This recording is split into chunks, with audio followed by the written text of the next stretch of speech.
Um, let's start with Trump's 100 days. Vamos começar pelos primeiros 100 dias de Trump. Claro, ele está muito positivo.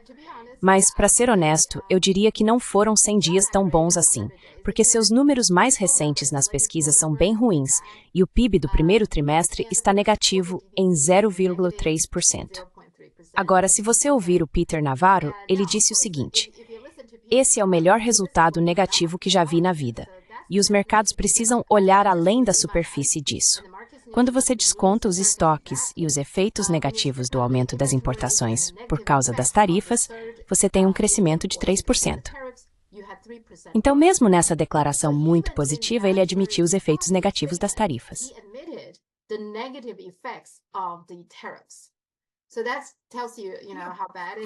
Isso já mostra o quão ruim está a situação. E em relação às tarifas, outra coisa é que a Casa Branca publicou uma comemoração pelos 100 dias. E lá eles listaram todos os senadores e membros do Congresso, pessoas importantes que o parabenizaram. Não foi mencionada uma única palavra sobre tarifas. Você ouve eles dizendo, parabéns, esses foram os melhores 100 dias, blá, blá, blá. Ninguém nunca mencionou as tarifas, o que é muito estranho. Se você pensar nos 100 dias dele, isso é uma parte importante, e ninguém fala sobre tarifas. Agora, isso já não é suficiente para mostrar que as pessoas estão muito desconfortáveis, inclusive pessoas do próprio partido dele, e não estão nada satisfeitas com as tarifas? Podemos dizer isso?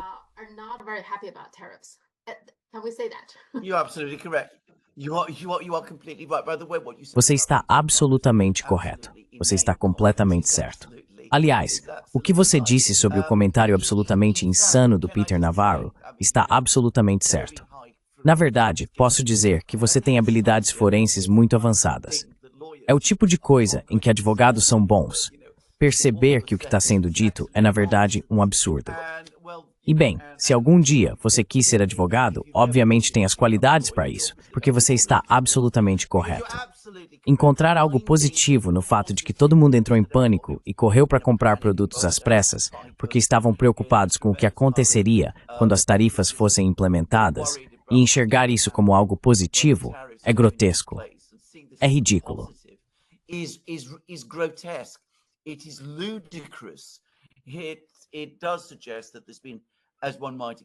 Isso sugere que houve, como era de se esperar, um grande acúmulo de estoques nos Estados Unidos. Mas também sugere grande incerteza e muito medo. E aponta para um cenário significativamente deteriorado daqui para frente. E você está absolutamente certo. Quero dizer, há um coro de elogios ao presidente e suas conquistas, mas ninguém quer falar sobre tarifas, porque, claro, tarifas são um enorme constrangimento. E vou dizer o seguinte, acho que esses 100 dias foram desastrosos. Tenho a sensação de que essa presidência está desmoronando. Na verdade, o que não me deixa feliz. Quero dizer, eu realmente não gostava do Biden. Eu esperava que isso marcasse uma mudança para melhor. Acho que Trump teve algumas boas ideias. Acho que parte do trabalho que o Doge fez foi interessante.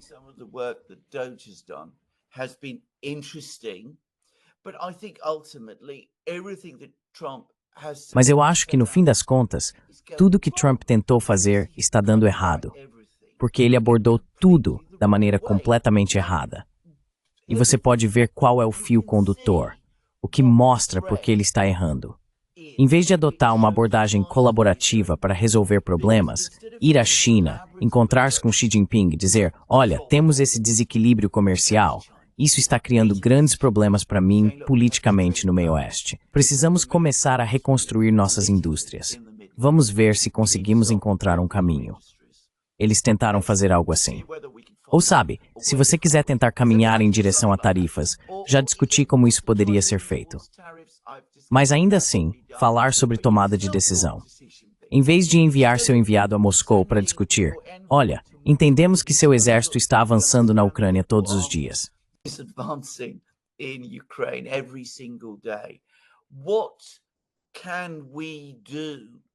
O que podemos fazer para persuadi-lo a parar? O que Trump faz? Ele apresenta planos próprios. Ele não o submete ao outro lado. Ele diz, é isso, aceite ou deixe. Vou aumentar as tarifas para vocês.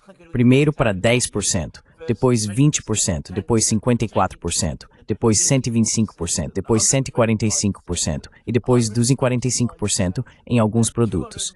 E chama vocês de todo tipo de coisa horrível. Ele diz aos russos, este é o meu plano, aceite ou deixe. E se não aceitarem, vou impor todas essas sanções secundárias contra vocês. E claro, o resultado de tudo isso é que ninguém está disposto a ajudá-lo, ninguém consegue ajudá-lo, e tudo começa a dar errado, exatamente como era de se esperar. Wrong. Absolutely. As you would expect it would. Now, the other day I was reading, Outro dia, li que o imperador chinês tem uma longa tradição. Seja qual for o imperador de quem estamos falando, a maioria deles segue uma longa tradição, que é a de receber aulas depois que se tornam imperadores. Quero dizer, eles têm aulas quando são príncipes herdeiros, mas depois que se tornam imperadores, o Wangdi continuam tendo aulas de história, que são uma parte muito importante da rotina diária deles. Acho que esse é um hábito muito bom. Fico pensando se o Trump não precisaria de algo assim. Ter algumas aulas regulares de história.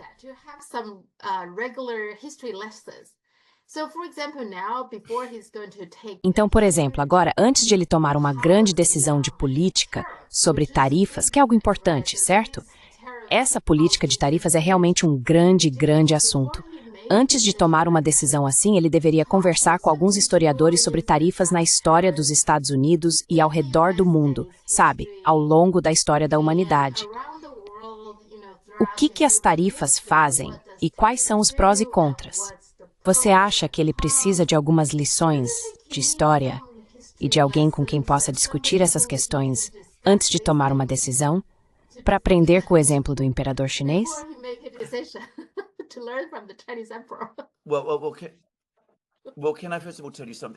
Bem, ok.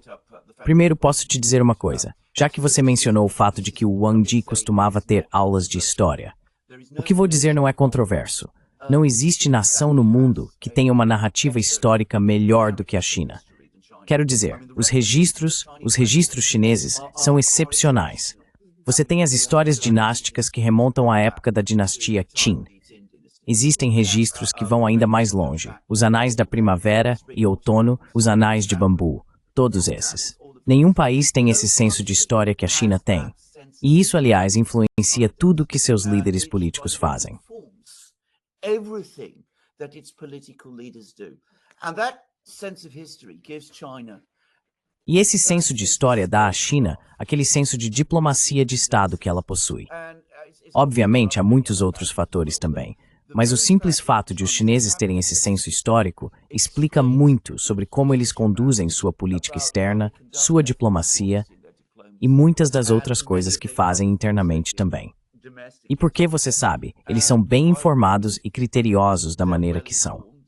Receio que no Ocidente seja completamente diferente. E em nenhum lugar isso é mais evidente do que nos Estados Unidos. Eu originalmente me formei, como talvez você saiba, como historiador.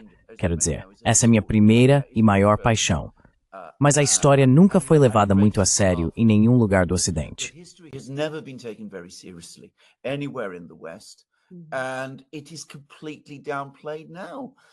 E isso agora é completamente minimizado. Quero dizer, quase não se ensina mais isso nas escolas britânicas, o que acho surpreendente. Mas é verdade. E quanto aos americanos, eles nunca existem no tempo histórico. Eles existem sempre no presente. E quando tem história, é puramente, quero dizer, propaganda, Hollywood e tudo isso.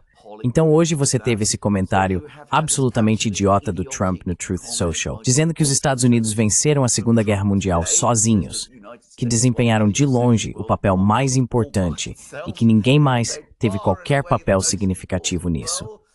E ele consegue escrever tudo isso no Truth Social.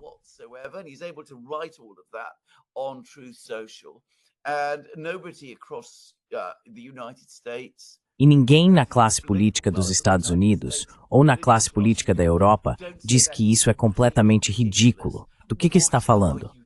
Quero dizer, ele consegue fazer isso. Então sim, você está absolutamente certo. Ele deveria ter. Quando você toma uma decisão como essa, desse tipo, uma decisão enorme de mudar toda a política comercial dos Estados Unidos, Obviamente você se senta, pesquisa, consulta especialistas, discute o assunto e sabe, faz todas as simulações, realiza todas as modelagens e talvez até teste em alguns lugares. Quero dizer, você faz o tipo de coisa que posso te garantir com absoluta certeza. Matt said. You do the kind of thing that I can tell you for an absolute fact. China absolutely does do. A China faz exatamente isso. E obviamente você se informa sobre o protecionismo no passado, como você disse, seus pontos fortes, suas fraquezas, seus sucessos, seus fracassos, sobre a abordagem do protecionismo que eles tiveram, especialmente nos Estados Unidos, que é o país exemplar nesse sentido. Mas claro, na América de hoje, Donald Trump espera que ele faça algo assim? Claro que não. Ele nunca fará isso. Ele nunca vai entender isso. Isso definitivamente não faz parte do que ele faz. Ele sabe um pouco sobre William McKinley. E como você sabe, como todo mundo sabe, as pessoas mais perigosas são aquelas que sabem um pouco sobre algo e assumem que por causa disso, sabem muito.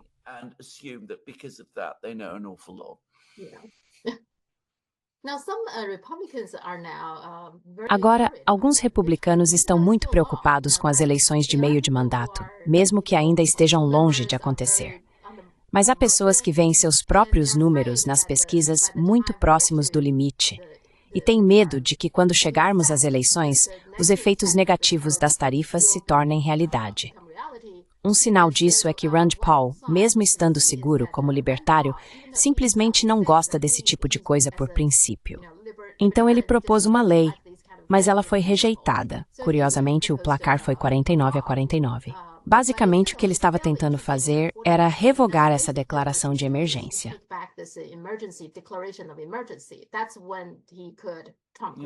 Foi então que Trump emitiu a ordem executiva para as tarifas. Normalmente, isso deveria passar pelo Congresso quando se implementam tarifas, mas ele declarou emergência e foi assim que usou uma ordem executiva para impor as tarifas. Rand Paul tentou tirar esse poder dele, mas a tentativa fracassou no Congresso. Houve 3, republicanos que votaram com os democratas nessa questão. E um dos patrocinadores, na verdade, é o Rand Paul, que é republicano. Então isso já te dá uma ideia. Quero dizer, você sente que os republicanos como partido estão realmente muito divididos em relação a tudo isso?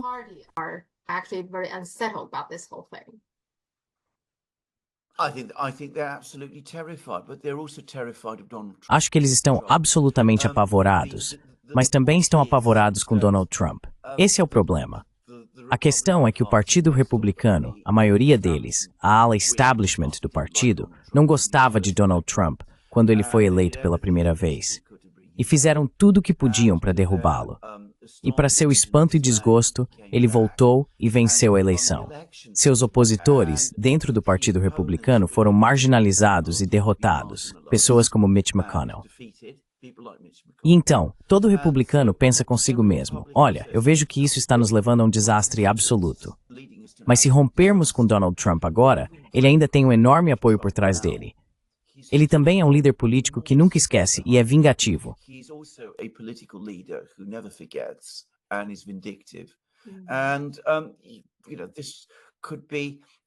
E isso pode ser tão prejudicial para nós quanto romper com ele. E eu suspeito que o que está acontecendo neste momento em Washington é que há muitas conversas angustiadas acontecendo nos corredores, nos bares e restaurantes, em todos os tipos de lugares, nos quartos de hotel. As pessoas estão se perguntando, o que vamos fazer? Porque a preocupação é que se esperarem demais, será tarde demais. As eleições de meio de mandato estarão chegando e o dano econômico se tornará pior, irreversível.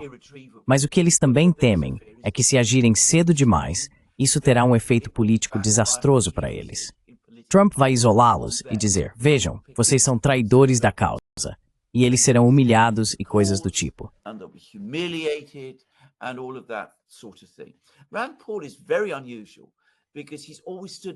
Rand Paul é muito incomum, porque sempre esteve fora do mainstream. Ele nunca me deu a impressão de ser um líder político ambicioso para se tornar alguém importante na política, como tantos outros são. E isso lhe dá grande poder. Aliás, ele também está certo. Esse uso de regras de emergência, criadas há cerca de 50 anos basicamente para legislar tarifas, é uma enorme violação dos princípios constitucionais dos Dazozim. O Congresso tem claramente o poder exclusivo, segundo a Constituição, de impor esse tipo de tarifa. E o fato de o próprio Congresso estar de braços cruzados e deixar essa catástrofe acontecer diz muito sobre o estado da política americana hoje.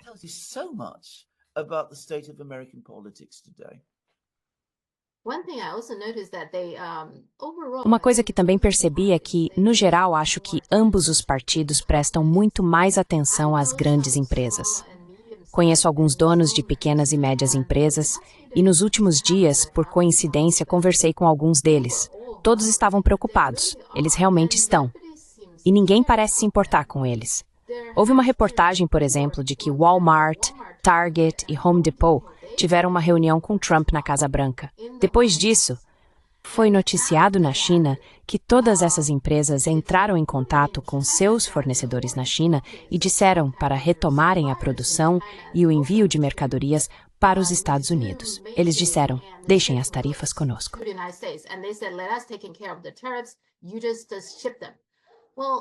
Você simplesmente os envia. Bem, isso faz as pessoas se perguntarem se o Trump deu a eles algumas isenções ou algum tipo de garantia de que seus produtos poderiam entrar sem problemas.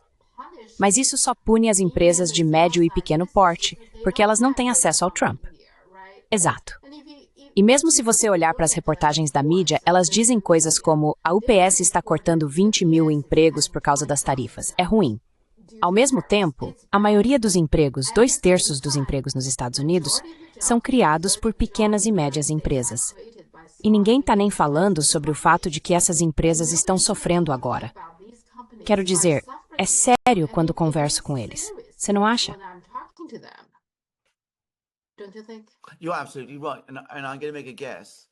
Você está absolutamente certo. E vou arriscar dizer que as pessoas que comandam essas empresas estavam entre aquelas que provavelmente tinham mais chances de votar no Donald Trump. Quero dizer, imagino que esse tipo de pessoa, como geralmente são os empresários, tende a ser mais conservador, mais alinhado ao Partido Republicano. Não quero dizer que todo mundo seja assim, mas suspeito que seja um número significativo. Então, é a própria base eleitoral dele que está sendo afetada por tudo isso. Mas você está absolutamente correto. E se me permite dizer, esse não é apenas um problema do Trump. É um problema da política no Ocidente como um todo.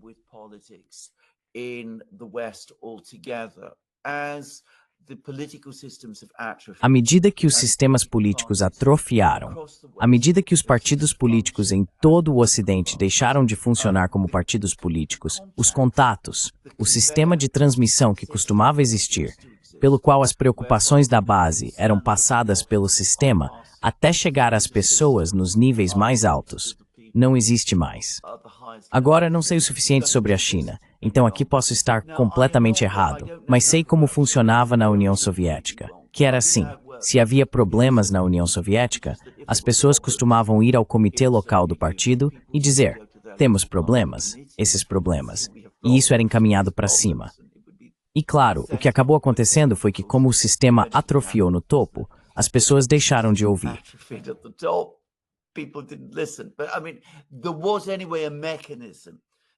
Mas quero dizer, havia de qualquer forma um mecanismo ali para transmitir informações para cima. E suspeito que na China isso não só existe, mas é muito mais desenvolvido do que era na União Soviética em qualquer época. Isso, sabe, provavelmente não envolve apenas comitês locais do partido, todo tipo de outras agências. Sei que a China é muito rica nesses canais de transmissão, se preferir chamar assim. Mas no Ocidente, eles praticamente não existem mais. Quero dizer, os partidos políticos, sua filiação entrou em colapso, sua base de apoio entrou em colapso. E como você disse corretamente, as câmaras de comércio, todas essas coisas, foram ofuscadas por esses gigantes plutocráticos, monopólios oligárquicos, que conseguem monopolizar toda a atenção porque têm o dinheiro. Eles são a classe doadora.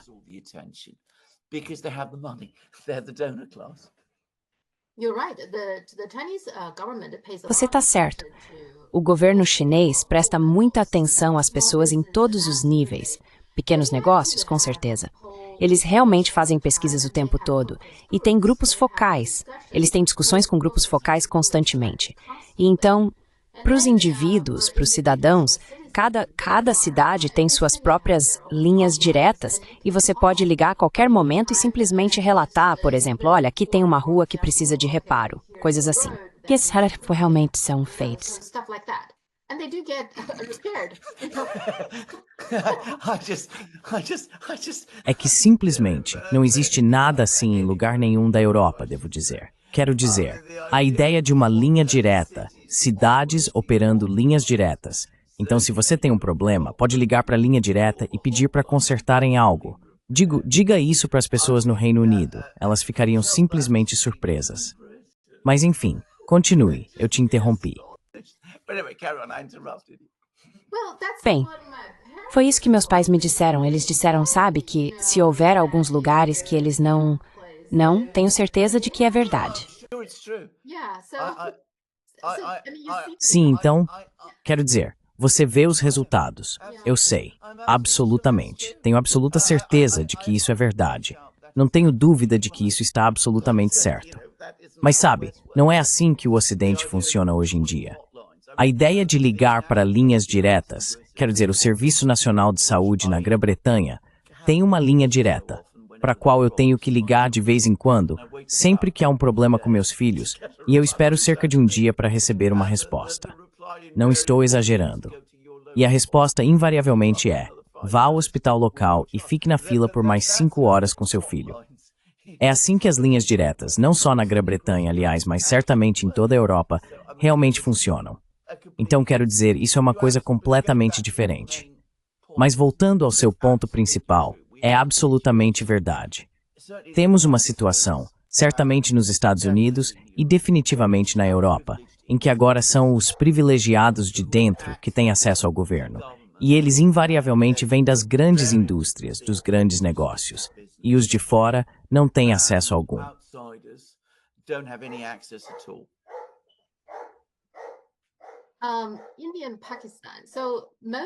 Índia e Paquistão. Então Modi deu carta branca para o exército indiano agir. O que isso significa?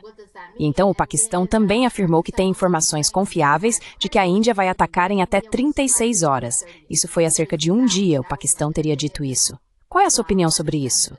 É só retórica ou... What's your take on that? Are they just the rhetoric or?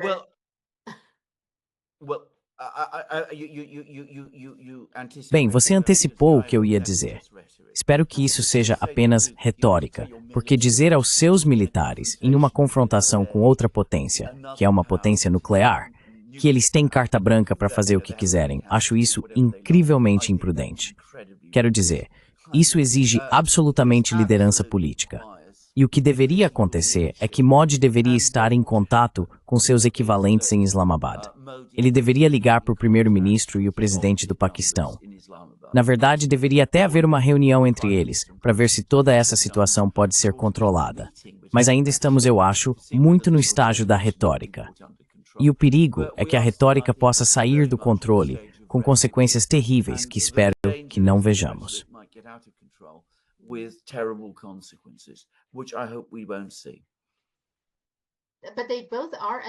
Mas ambos estão sob muita pressão de seus próprios países, certo?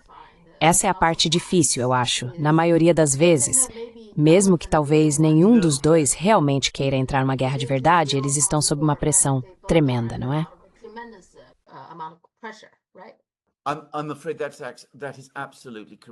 Receio que isso esteja absolutamente correto. Quero dizer, já fiz alguns programas no The Duran, no meu próprio canal, sobre esse assunto, e tentei ser o mais factual e imparcial possível. A raiva que foi direcionada a mim por pessoas de ambos os lados, cada uma me culpando por estar do lado oposto, foi simplesmente extraordinária.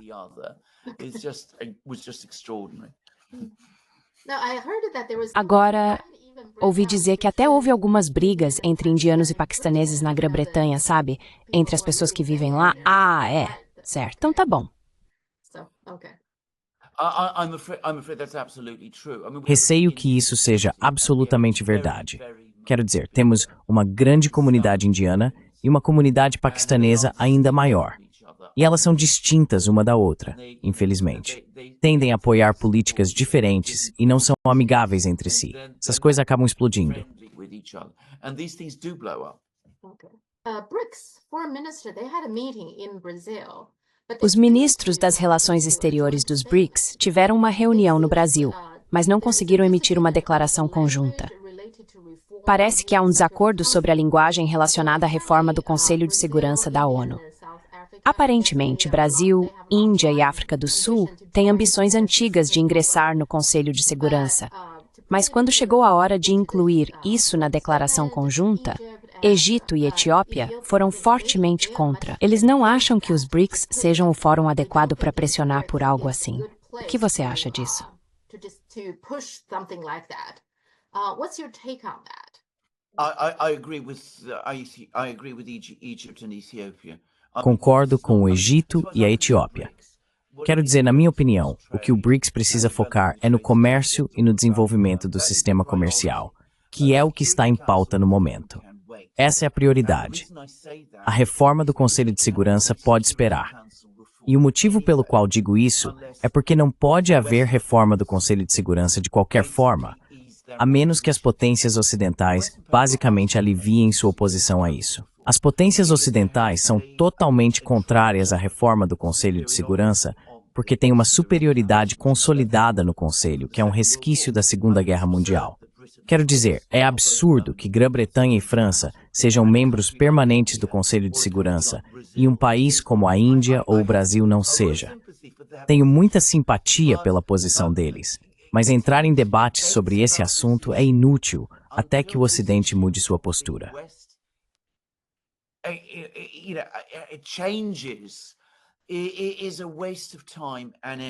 É uma perda de tempo e energia. E o país com o qual Índia, Brasil e África do Sul deveriam conversar, antes de tudo, é os Estados Unidos. A Índia, aliás, foi tratada de forma extremamente humilhante em certo momento. Lembro que isso foi durante o governo Obama.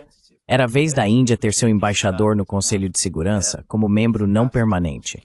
E Obama dizia, sabe, vamos ficar de olho no que vocês fazem e em como votam, e tratamos isso como uma lição, para ver se vocês estão qualificados para a membresia permanente no Conselho de Segurança. Esses são os Estados Unidos, quero dizer, tratando a Índia, um país com uma civilização milenar, como um aluno que precisa responder às perguntas da prova feitas pelo professor. Foi absolutamente absurdo, mas é aí que está o problema.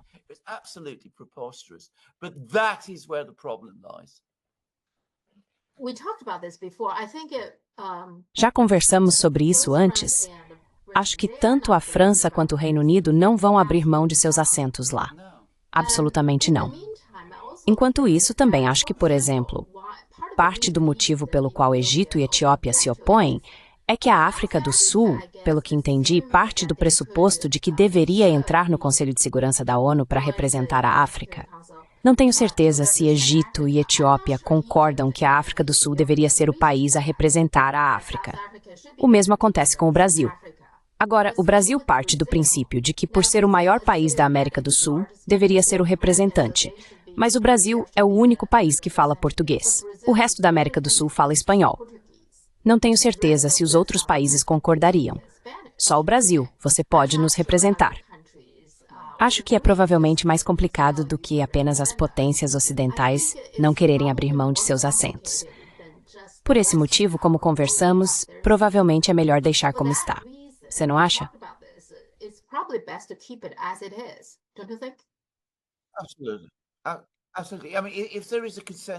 Com certeza.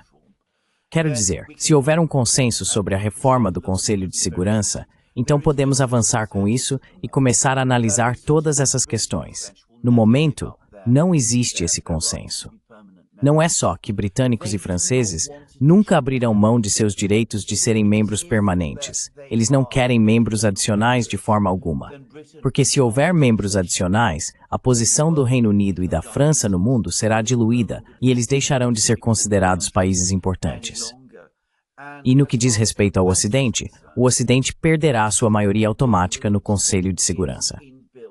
O funcionamento do Conselho de Segurança é que você tem 3 membros permanentes que são, claro, ocidentais.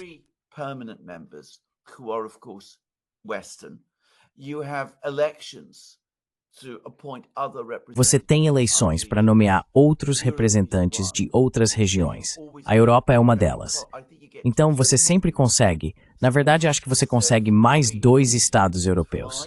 Assim, de 3, imediatamente passa para 5.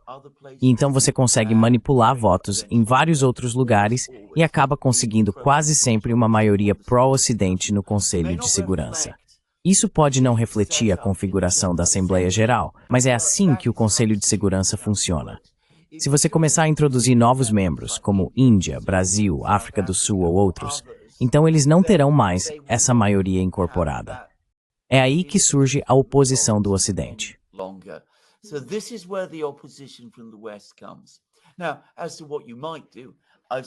Agora, quanto ao que você poderia fazer, já vi todo tipo de sugestão sendo feita. Quero dizer, Brasil e Índia são países muito grandes.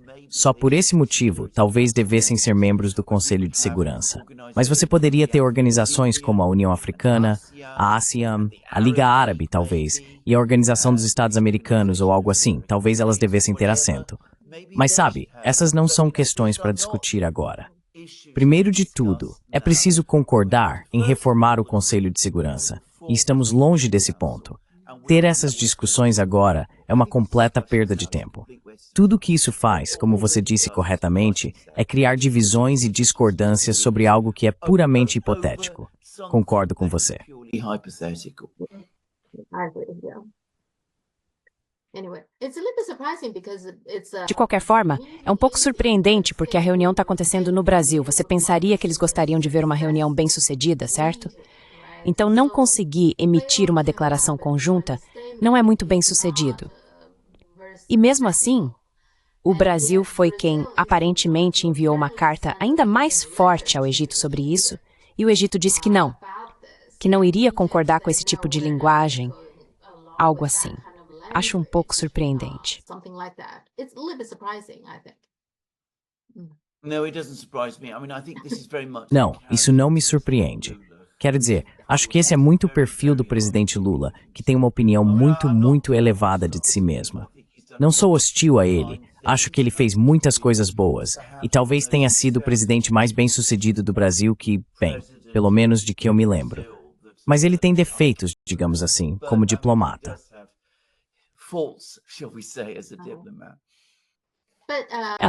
Mas Wang Yi e Lavrov tiveram uma reunião, achei que a reunião foi bem. O que você acha? What do you think? Sim, absolutamente. Quero dizer, além de qualquer outra coisa, não só russos e chineses têm agora essa parceria estratégica muito forte, mas está absolutamente claro que os dois homens se consideram amigos. Existe uma química pessoal entre eles que faz com que consigam trabalhar bem juntos, o que, como sabemos, nem sempre acontece, mesmo entre países amigos. Pode haver dois países muito amigáveis entre si, mas seus ministros das relações exteriores podem não ter esse tipo de química. Mas está claro que Lavrov e Wang Yi têm. Eles realmente, claramente gostam e respeitam muito um ao outro. Eu pessoalmente acredito, e essa é a minha opinião, que a parceria estratégica entre China e Rússia vai continuar avançando e progredindo.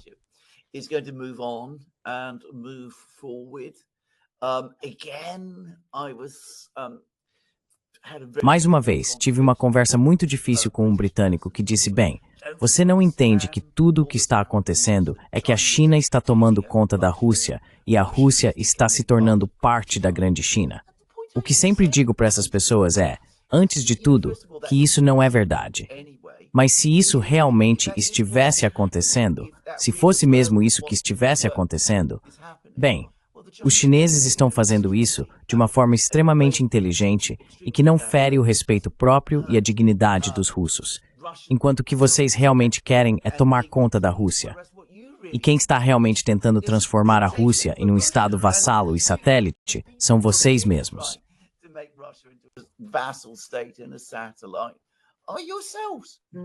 Yeah. Sim, os europeus, sim, eles adorariam. Aliás, os russos dizem isso uns aos outros. Dizem isso tanto sobre a China quanto sobre o Ocidente o tempo todo. Quero dizer, eles entendem isso muito bem. Lembre-se, eles tiveram que lidar com os americanos. Yeah, the Europeans would love to. Sim, os europeus adorariam, primeiro, dividir a Rússia, certo? Acho que eles até tinham um mapa, tipo 6 estados ou algo assim, e depois controlar gradualmente. Acho que o objetivo de dividir é conquistar, não é? Assim você pode conquistar um de cada vez. Acho que esse é o plano. Conquer one after another, I guess. That's the plan. Exactly. Pois é, Ramat, So they are I'm sure one of the things they talk about is this. Então eles estão... Tenho certeza de que uma das coisas de que falam é essa celebração do Dia da Vitória em 9 de maio, pelo 80 anos aniversário. O que me chama a atenção é que eles convidam muitos países. Um deles é Israel. Eu pensaria que Israel teria muito interesse em comparecer, mas Netanyahu já disse que não vai. Sempre acho isso. Quer dizer, por quê? Qual é o problema? De todos os países, realmente acho que Israel deveria ir. Você não acha? E mesmo assim ele não vai. Oh, absolutely. Well, indeed, Ah, com certeza. Com certeza. Bem, de fato, embora ele já tenha, claro, participado das celebrações antes, então ele não vai desta vez, embora tenha ido em anos anteriores. Mas, de qualquer forma, todos sabemos o motivo. Quero dizer, ele percebe que se for, os europeus vão criticá-lo. E ele está irritado com os russos, porque eles têm criticado o que ele tem feito em Gaza e tudo mais. Mas você está absolutamente certo, fundamentalmente. Quero dizer, considerando o que está sendo comemorado, que foi uma vitória na qual a Rússia teve, desculpe, de longe a maior contribuição, se estamos falando da Alemanha, e que foi por meio dessa vitória que o povo judeu foi salvo, porque eles estavam, pelo menos, em... É realmente errado o primeiro-ministro de Israel de todos os países não comparecer a uma celebração como essa neste momento. Mas é isso.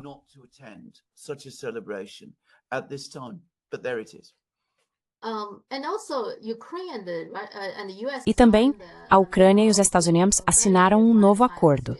Então, finalmente, eles assinaram esse acordo. Agora, seja lá o que estiver nele, podemos deixar isso de lado. Estou curioso sobre a sua opinião sobre o que eles conseguiram aqui. Isso significa que os Estados Unidos vão continuar apoiando a Ucrânia para que continue lutando? Ou significa que a Ucrânia agora está mais flexível, possivelmente abrindo mão de algumas de suas exigências e começando a negociar seriamente com a Rússia? O que esse acordo significa?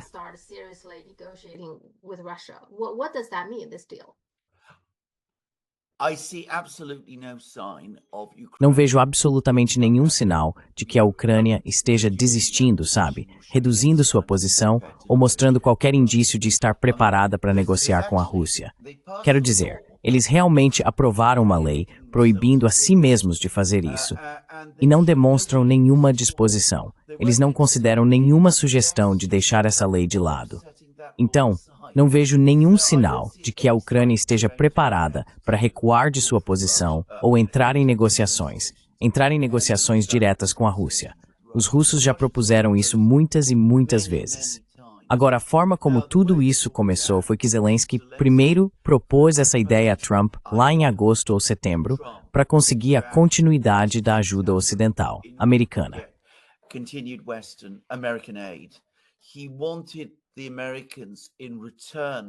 Ele queria que os americanos, em troca de os ucranianos concederem direitos sobre recursos estratégicos aos Estados, dessem à Ucrânia uma garantia de segurança, em outras palavras, que entrassem numa aliança com a Ucrânia. Os americanos recusaram categoricamente, e esse acordo não contém tal disposição. Eu li, aliás. Mas em troca disso, os americanos suavizaram consideravelmente algumas das exigências que faziam anteriormente à Ucrânia. Então, o que eles fizeram foi criar um veículo de investimento para desenvolver esses recursos na Ucrânia. Mas é claro, tudo isso não passa de um pedaço de papel, porque a Ucrânia só pode funcionar se houver paz na Ucrânia, o que absolutamente não há sinal.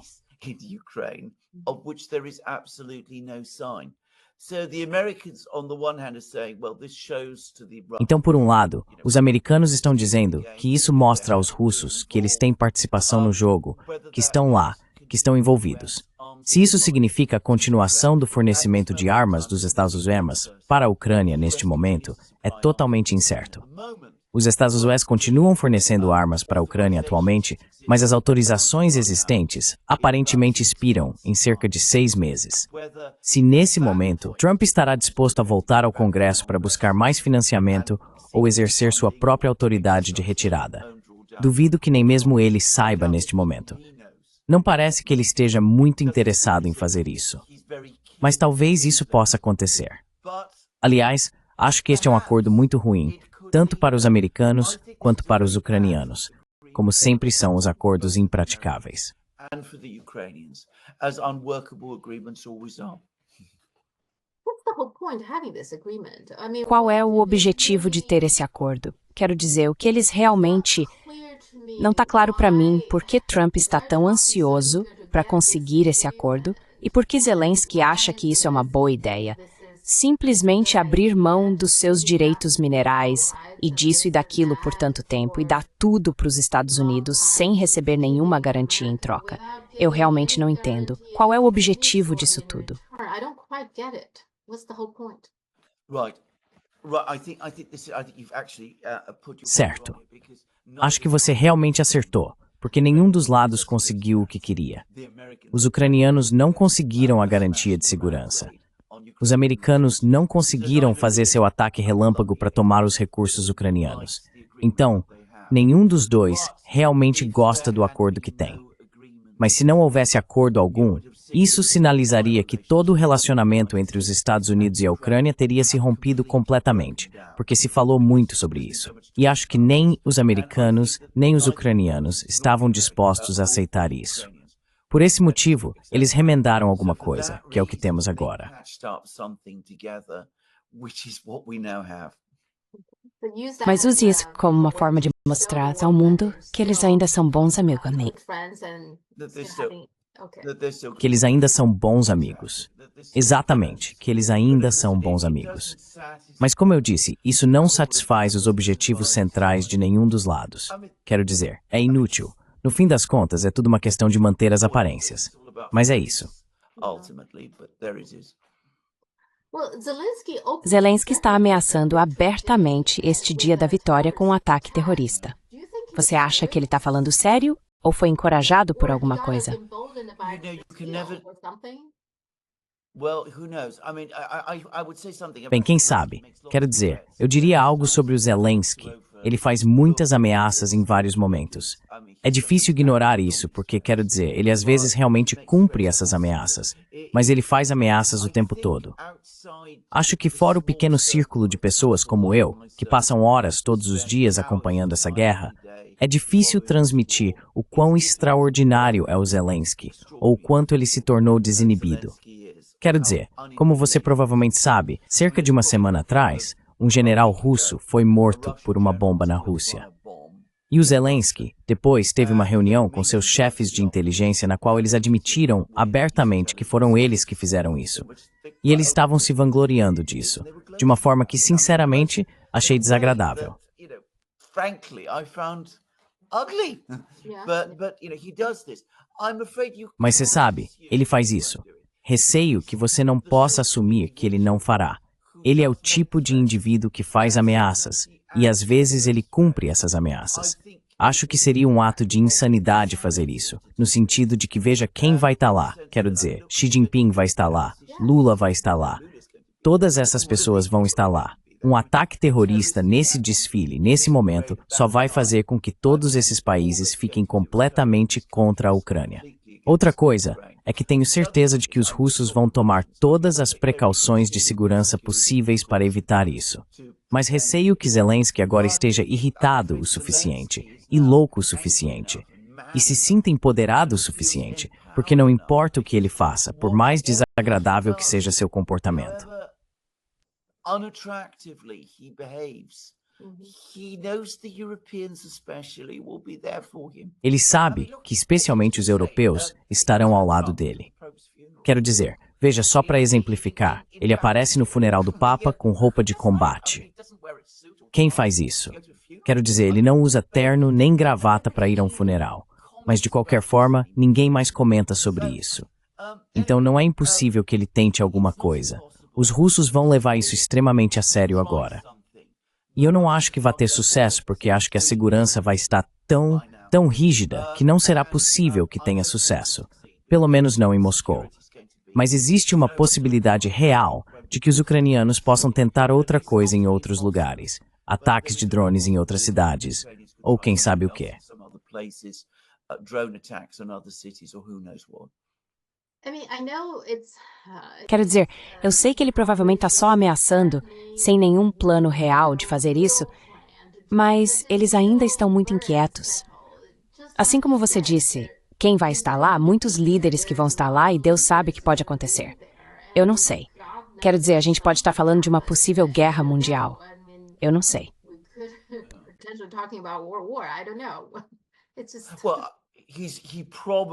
Bem, ele provavelmente espera que isso assuste os líderes e os faça desistir de ir. Quero dizer, essa é possivelmente uma das intenções por trás disso. Mas de qualquer forma, isso não aconteceu. E o Modi não vai porque está preocupado com essa crise com o Paquistão. Mas ninguém mais desistiu. Mas é isso aí. Esse é o Zelensky. E na minha opinião, isso mostra que esse líder em particular não está apto para ser o líder de um grande país. Para mim isso é óbvio. Já era óbvio há muito tempo.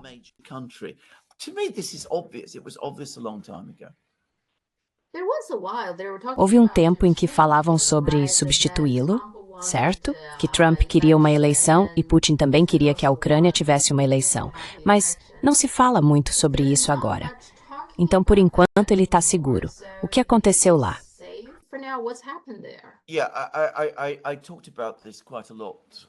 Sim, falei bastante sobre isso quando o assunto foi discutido pela primeira vez.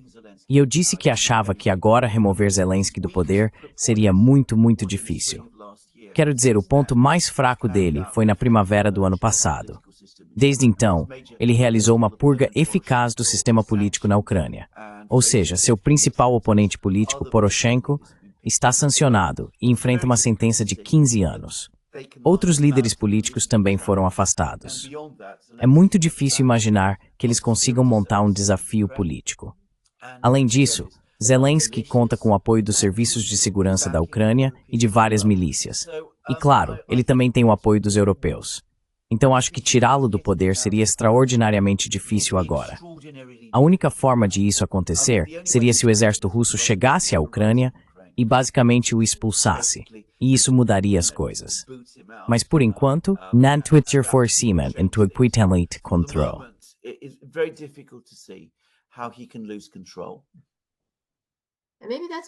Talvez seja por isso que J.D. Vance acabou de afirmar a guerra da Rússia com a Ucrânia não vai acabar tão cedo. Vance tem sido consistentemente a possível release da net do superfleet.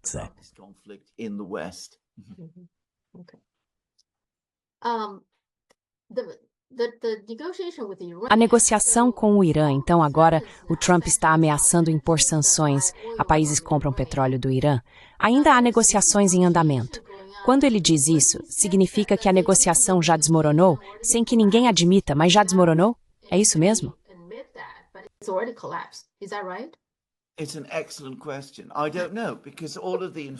É uma excelente pergunta. Eu não sei, porque todas as informações até alguns dias atrás, não só dos americanos desta vez, mas também dos iranianos, eram de que tudo estava indo bem. E de repente, o Trump aparece com essa postagem surpreendente no Truth Social. Pode ser sobre o Irã, mas vou te dizer o que realmente penso. Acho que basicamente é sobre a China. Lembre-se do que sempre digo, tudo no fim das contas se resume à China. É nisso que a classe política americana é obcecada. E a China é o maior comprador de petróleo iraniano. As tarifas não fizeram os chineses recuarem e se curvarem diante do Trump. Então agora ele acha que pode assustá-los, ameaçando com tarifas secundárias que ele vai impor sobre o petróleo iraniano. Quero dizer, é infantil. Mas enfim, é o tipo de comportamento que os Estados Unidos vêm adotando cada vez mais e já adotavam mesmo antes do Trump se tornar presidente.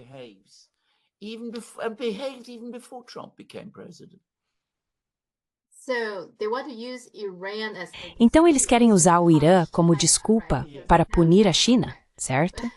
Porque eles sabem que a China, ok. Mas isso também não nos dá um sinal de que a negociação não está indo muito bem? Porque se estivesse indo bem, você não poderia usar essa desculpa, certo? Você não pode sancionar o Irã se conseguir algum resultado.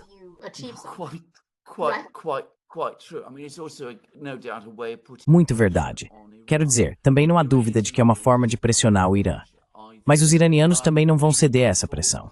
Eles não cederam antes. não há razão para pensar que vão ceder agora.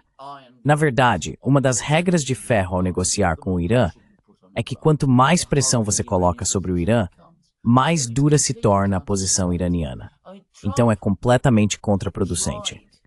Trump tentou sua campanha de máxima pressão sobre o Irã antes, quando o Irã estava muito mais isolado do que está hoje.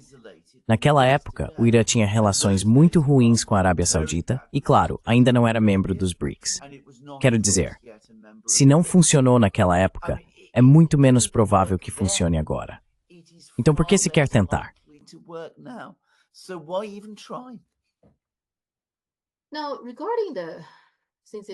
Agora, sobre isso, já que tudo gira em torno da China, o mais recente é que recebemos informações de que a China está avaliando a oferta dos Estados Unidos para negociar tarifas. A China acabou de dizer, nossa porta está aberta. Então agora a mensagem que recebemos é que os Estados Unidos têm tentado, aparentemente por diferentes canais, entrar em contato com a China para iniciar algum tipo de negociação, eu acho. E até certo ponto agora a China está dizendo, ok, podemos avaliar. Mas não há nenhuma promessa. Qual é a sua opinião sobre isso? Eu acho que os chineses eventualmente vão concordar em negociar, mas...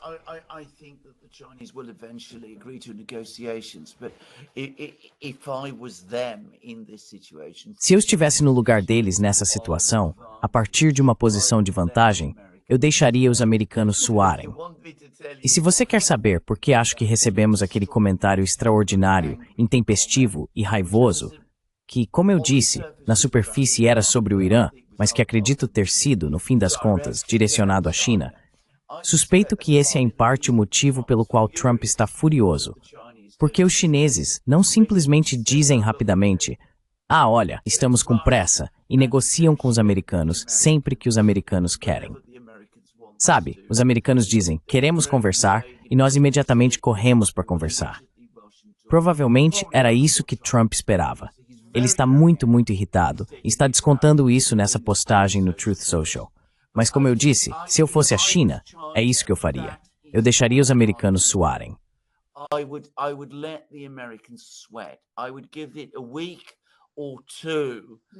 Eu daria uma semana ou duas e diria aos americanos, olha, tudo bem, vemos que vocês querem conversar. Se quiserem apresentar algumas propostas, nós as analisaremos. E então, depois de analisarmos essas propostas, se acharmos que elas valem a pena ser discutidas, talvez consideremos uma reunião. Mas eu certamente não me apressaria em nada. E tenho a impressão de que os chineses também não estão se apressando. Aliás, já negociei com americanos. Esse tipo de bravata, ameaças e tudo mais é muito típico da forma como os americanos conduzem negociações.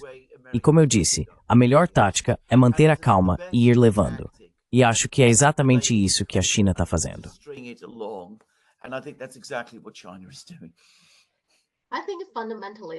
Acho que, fundamentalmente, o problema, em grande parte com os Estados Unidos, é que eles perderam a confiança não só com a China, mas também com a Rússia e o Irã.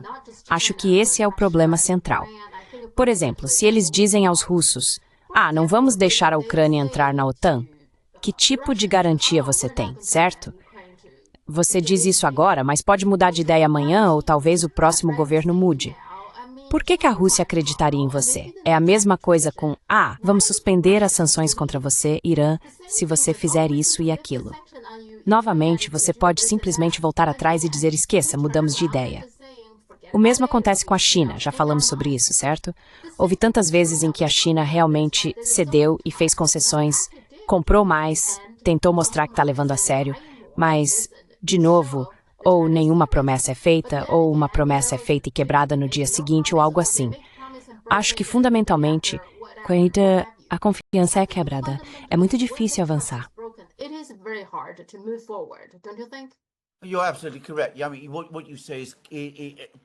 Você está absolutamente correto. O que você disse aponta exatamente o motivo dessa grande crise nas relações internacionais. Porque no centro das relações internacionais está um país muito poderoso que sempre quebra sua palavra. Em todos os casos que você descreveu, você apontou o problema de forma absolutamente correta. Os russos não confiam nas promessas americanas de que a Ucrânia não entrará na OTAN no futuro, especialmente quando jornais europeus, estão dizendo que um oficial americano, Provavelmente o General Kellogg disse aos ucranianos: "Ah, não se preocupem, podemos concordar com isso agora, mas a próxima administração provavelmente mudará sua posição de qualquer forma sobre isso." O que é claro, os russos estão lendo. E obviamente, eles sabem tudo sobre as promessas feitas no passado de não expandir a OTAN para o leste.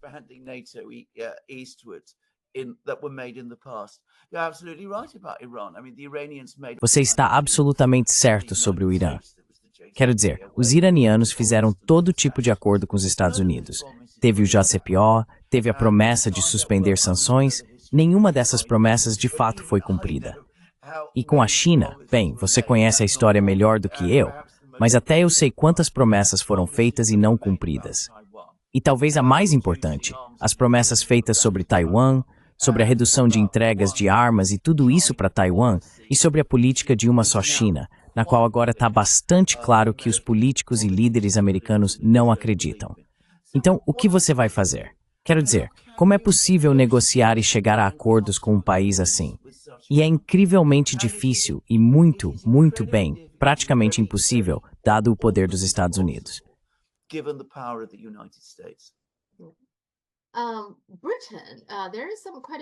Então, no Reino Unido, houve várias visitas de autoridades de alto escalão. Só este ano, em janeiro, Rachel Reeves, que é a chanceler sombra, visitou, e depois o secretário de Energia, Ed Miliband, visitou em março. E então o almirante Tony Radakin acabou de visitar em abril. Certo. E também há discussões de que aparentemente Starmer está considerando visitar a China ainda este ano. Há uma mudança na abordagem do Reino Unido em relação à China?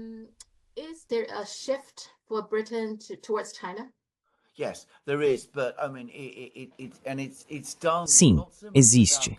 Mas quero dizer, isso é feito não tanto sem convicção, mas sem qualquer ideia ou plano real. Então essas são todas pessoas muito importantes. Rachel Reeves, quero dizer, temos essa constituição arcaica na Grã-Bretanha com todos esses títulos pomposos. O título dela é Chanceler do Tesouro. Ela é a ministra das Finanças da Grã-Bretanha. Ed Miliband é o secretário de Energia, mas seu principal trabalho é organizar a transição verde, a transição para a energia limpa. Devo dizer que a Grã-Bretanha tem enormes problemas energéticos. Quero dizer, estamos com falta de todo tipo imaginável de energia, mas ele está particularmente focado em energia limpa. Claro, o país líder em tecnologia verde é obviamente a China.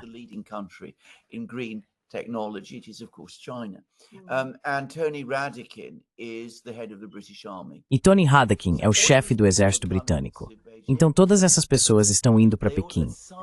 Todos eles, de alguma forma, entendem que um relacionamento com a China é importante para o Reino Unido. Já falei sobre isso muitas vezes.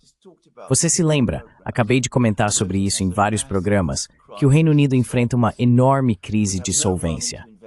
Não temos dinheiro para investir em nada. O país que poderia fazer isso, possivelmente, é a China. Foi isso que o governo Cameron meio que entendeu.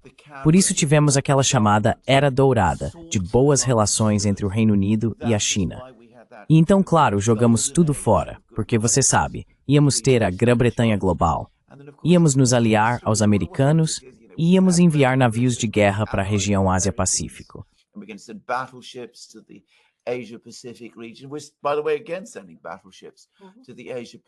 Aliás, estamos novamente enviando navios de guerra para a região Ásia-Pacífico. Metade da nossa marinha. 4 navios. 4 navios. É isso que a Marinha Britânica é hoje. São 8 navios ao todo. E estamos enviando 4 deles. Então, isso realmente vai assustar os chineses. Enfim, estou falando sério.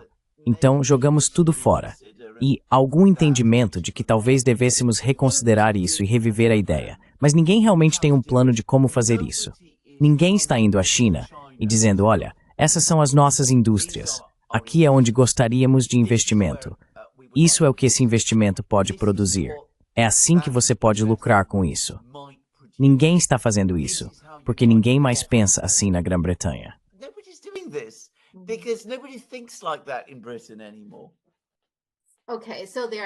Ok, então eles estão apenas pensando, certo, vamos visitar a China. E talvez até o próprio Starmer vá visitar a China sem saber exatamente o que vão fazer ou discutir em detalhes com a China, o que querem, certo? Exatamente. Okay. Ok, bem, eu não sei. I don't know, how can you? Well, it sounds Como você pode? Parece absurdo e quase engraçado. E do ponto de vista chinês, é engraçado. Porque eu moro na Grã-Bretanha, para mim não é nada engraçado, é muito preocupante. Mas quero dizer, se você acompanha de perto este governo britânico, o que você descobre muito rapidamente é que eles não têm um plano, pelo menos não um plano para a Grã-Bretanha. E essa é a outra coisa que eles vão fazer. Pelo menos provavelmente não Rachel Reeves e Ed Miliband. Aliás, desse grupo, Ed Miliband é de longe o mais inteligente e capaz, e talvez o único que poderia de fato envolver no tipo de esconde que falam. conceivably engage China in the kind of discussion that I've talked about. Not that he will, because he's under Não que ele vá fazer isso, porque está sob considerável pressão política na Grã-Bretanha. Radhakin e Starmer, posso garantir absolutamente a você que o principal assunto que eles vão querer discutir com a China é a Ucrânia. É isso que eles vão querer fazer. Eles vão chegar e dizer: por que vocês estão enviando armas para a Rússia? Por que estão apoiando os russos a fazer todas essas coisas terríveis na Ucrânia? E os chineses vão dizer: não estamos enviando armas para a Rússia. Então os britânicos vão ficar muito irritados e zangados, e depois vão dizer: bem, vocês deveriam pressionar os russos, e coisas desse tipo.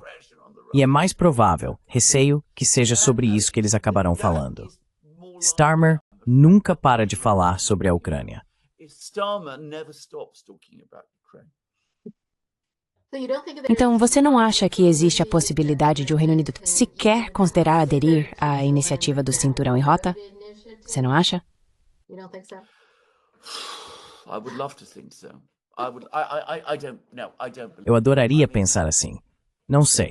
Não acredito nisso. Quero dizer, não vejo nenhuma evidência disso.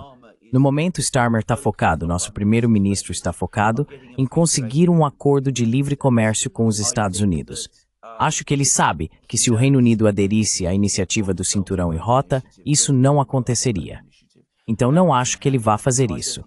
Uma coisa que ele pode estar pensando, e é algo muito, muito ruim e desonesto, se for isso mesmo que ele está pensando, é que ele pode vir à China, dizer que o Reino Unido está interessado em aderir à iniciativa do Cinturão e Rota, e depois correr para os americanos e dizer: olha, me dê esse acordo de livre comércio, porque se não der, vou ficar com os chineses. Em outras palavras, ele pode adotar uma abordagem muito manipuladora, o que nunca se deve fazer. É um dos maiores erros que as pessoas cometem na diplomacia. Achar que, se você for manipulador, isso vai te trazer vantagens. Nunca traz. If you can be manipulative, that will gain you advantages. It never does. I would think since they don't have any idea how to work with Como eles não têm ideia de como trabalhar com a China, talvez aderir à iniciativa do Cinturão e Rota seja uma boa maneira de fazer isso, porque assim a China teria interesse direto nisso. A China teria sua própria visão de como proceder, quais seriam os projetos de infraestrutura, em que coisas a China teria interesse em fazer com o Reino Unido. Então você começa a ter algum tipo de plano, certo? Você pode começar a discutir e avançar, já que você nem eleger de como agir. moving forward, since you don't have any idea yourself, don't you Well, think? I cannot imagine any better. Bem, não consigo imaginar uma maneira melhor de avançar do que a que você acabou de sugerir. Mas eu conheço a classe política britânica e a situação aqui no Reino Unido. Simplesmente não acho que isso vá acontecer. Quero dizer, só para deixar claro, setores poderosos da classe política britânica são extremamente hostis à China. A ideia de aderir à iniciativa do Cinturão e Rota, de permitir que os chineses comecem a construir nossa infraestrutura, deixaria algumas pessoas que já estão à beira da insanidade completamente insanas aqui. E, infelizmente, eles têm influência, eles têm peso político. And I'm afraid they've got traction. They carry political weight. Yeah, you're right, because when I'm Você está certo. Porque quando estou lendo alguns artigos e eles estão falando sobre as relações entre o Reino Unido e a China, sempre tem aquela frase sobre como equilibrar direitos humanos com desenvolvimento. Eles ainda estão falando sobre essas coisas. Hong Kong e vamos lá. Hong Kong and come on, I mean, Yes, I know. Well, and those are the politer people. Bem, e essas são as pessoas mais educadas. Quero dizer, se você ler alguém como Ian Duncan Smith, que foi ex-líder do Partido Conservador, as opiniões dele sobre a China parecem tiradas de uma história em quadrinhos. Quero dizer, são ridículas. Bem, não vou usar a palavra sobre um compatriota britânico, mas são absurdas. Eu ia usar uma palavra muito mais forte. E sabe, se ele fosse o único, não teria importância. Mas infelizmente, há uma opinião muito difundida dentro da elite política britânica que compartilha esse tipo de visão. Não, aliás, entre o povo britânico. Existe uma grande comunidade chinesa aqui na Grã-Bretanha, e tenho certeza de que você já ouviu falar bastante sobre as tensões entre britânicos e imigrantes. Isso nunca, jamais se volta contra os chineses. Eles nunca são colocados no mesmo grupo que outros imigrantes dessa forma. Os britânicos gostam dos chineses. Eles se dão bem em muitos níveis. Mas, fim.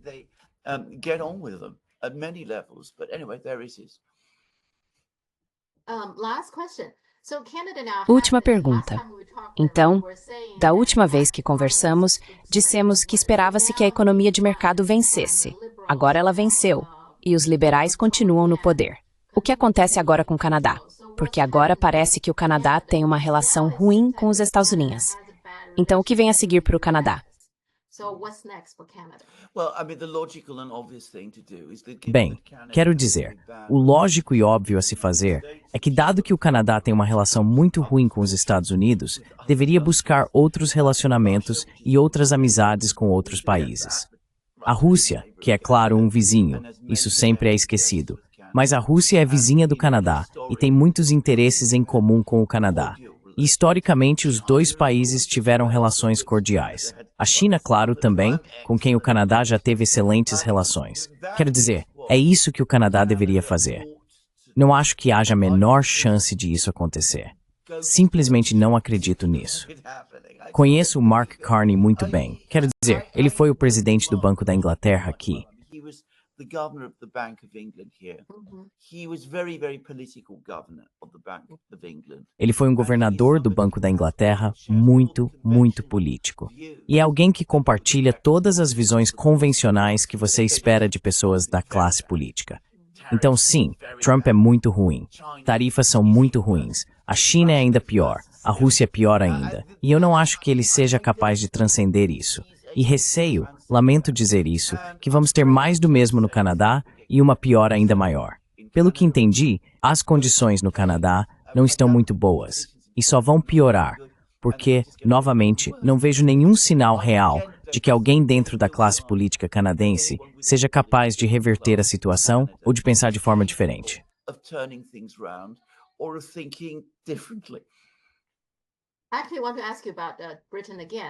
Na verdade, quero te perguntar sobre a Grã-Bretanha novamente. Você está dizendo que existem forças dentro da Grã-Bretanha que simplesmente odeiam a China, pelo que entendi. Claro, também existem forças dentro da Grã-Bretanha que odeiam muito a Rússia. Então, o único país de que eles gostam é os Estados Unidos, certo?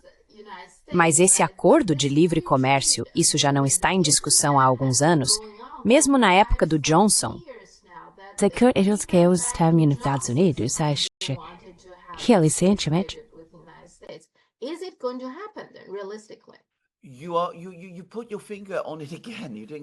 Você acertou em cheio de novo. Você está fazendo muito nesse programa, preciso dizer. Uma das grandes absurdidades é que existe uma parte da classe política britânica que é intensamente pró-americana. Quando digo uma parte, quero dizer 80% dela. 80 a 90%. E eles estão convencidos de que porque falam inglês e os americanos falam inglês, existe uma conexão tremenda entre o Reino Unido e os Estados Unidos, e que os americanos os valorizam e que são anglófilos desse jeito. Preciso dizer que essa não é a minha experiência com os Estados Unidos. Acho que há uma boa dose de hostilidade em relação ao Reino Unido na América, por vários motivos, bons e ruins. Então esse é o primeiro ponto a ser dito.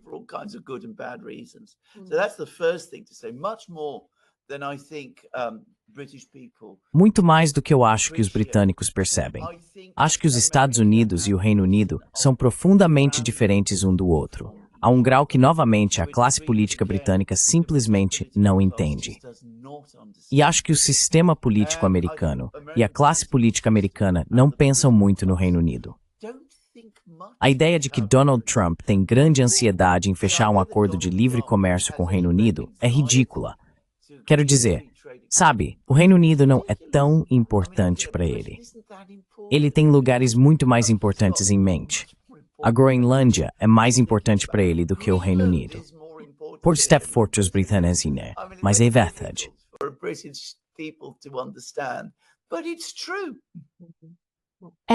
Vamos ver. Quando é que a Grã-Bretanha vai perceber que os americanos não gostam tanto deles assim? Então, tá bom. Certo, vamos conversar na semana que vem. Tchau, obrigado. Tchau, obrigado. So let's talk next week. Yeah, we Bye, will. thank you. Bye, thank you.